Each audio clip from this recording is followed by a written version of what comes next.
கிழங்கு வகைகளை தான் இப்போ நம்ம பார்த்துட்ருக்கோம். எத்தனை வகையான கிழங்குகளை பாருங்கள்.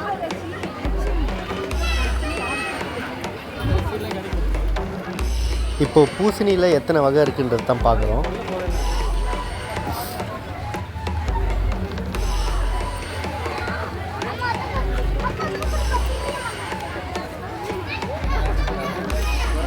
பூசணி நிறையா வகை இருக்குங்க. பூசணியில் நமக்கு தெரிஞ்சதெல்லாம் மார்க்கெட்டில் விற்கிற பூசணி தான்.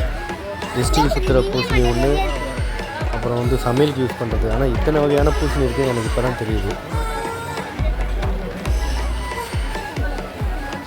சிட்டு பூசணி சின்னதாக இருக்குங்க அது.